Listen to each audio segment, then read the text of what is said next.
Have you guys ever wanted to break one enemy shield and set off a big AoE blinding explosion? Every enemy just walks away from you. It's basically the disorient debuff, right? And the higher you push in tier difficulty, the more shields enemies have. What about getting your super in under 30 seconds or less? How about tearing through mythic enemies like you're running a strike? Then being able to even choose what subclass you want to run this on. Do you love Void and chucking axes? Do you want to go berserk on Strand Titan? Or just instant Transcendants on Prismatic? Which leads to how about getting your Transcendants form in less than 10 seconds just by shooting your weapon. All the gameplay you're watching comes from the weekly mythic missions, so we're 50 power under in here, and just watch some of this craziness. I finally got around to getting a okay set of stats on the new armor called the techsec armor. These drop just from the normal solo activities or fireteam activities in the portal, so very easy for you to get. Most of you actually probably have a full decent set already.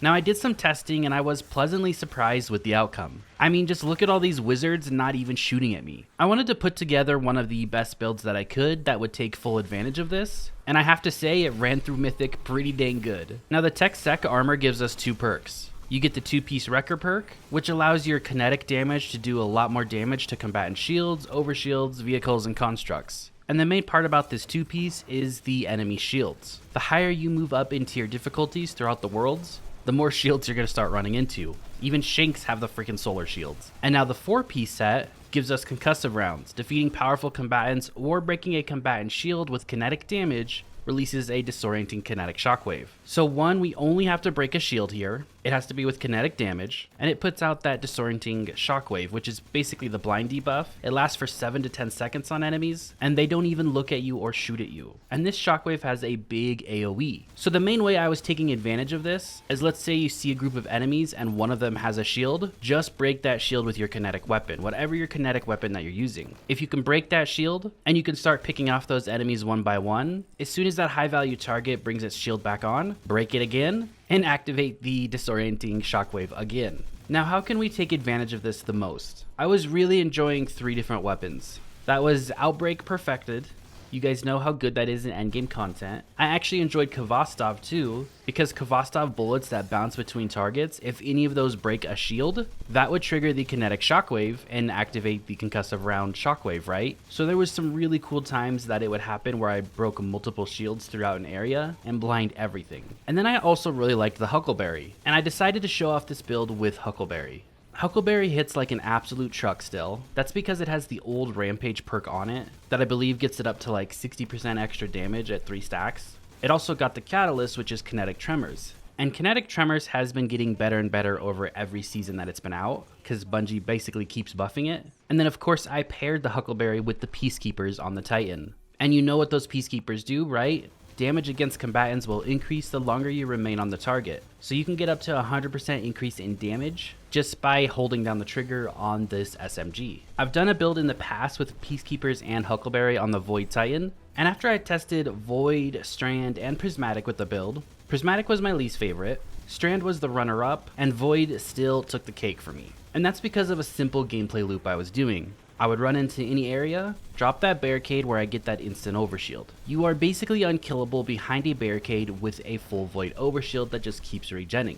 I could just lay down the trigger with Huckleberry and combine that with Peacekeepers to do great damage, set off kinetic tremors, activate the kinetic damage shockwave that would disorient everything, and as soon as I killed a couple enemies in front of me, I would slide out, grab an orb of power that was created by Reaper or a double kill from my weapon, and I would proc Devour. Now my stats weren't anything crazy, I'll show those right now for you guys. I aimed for 100 class stat just to get that barricade coming back quickly, because the more that I have that barricade and have the overshield, the better. It's just going to help my survivability. I wanted to push up my weapons as high as I could, but 86 was the best I could do. And then I wanted to keep my grenade and my super somewhat relevant, especially super. And I also added in 2 different font mods with the build to get these stats up higher. Of course, I loved pairing it with Twilight Arsenal, the new super, right? It does great damage. It's a one-off super, you just throw them out. It adds the weakening debuff, but you can get this thing back really quickly because of the primary damage that your exotic is doing, and you're outputting so much of that. When I was on Strand Titan, I would get my super back in under 30 seconds because it was a roaming super and it gets that 3 times buff of regen based on the damage you deal.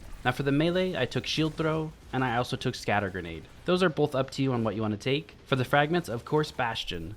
Your barricade gives you that overshield, just hunker down behind it and you can't die. And then I added offensive bulwark here. While I have that overshield, my grenade recharges faster, and I really wasn't taking advantage of the melee portion. I just wanted that grenade coming back as I was standing back behind my barricade. For fragments, I took Echo of Starvation, picking up a Void Breach or an Orb of Power grants Devour, Echo of Persistence to make that Devour or Overshield last longer. Then I actually took Echo of Reprisal, Final Blows when surrounded by combatants grant Super Energy. That played right into getting that super back quicker. And then the last fragment is completely up to you on what you want to choose. You could just take a fragment that increases stats, or something that plays into a different weapon that you're using.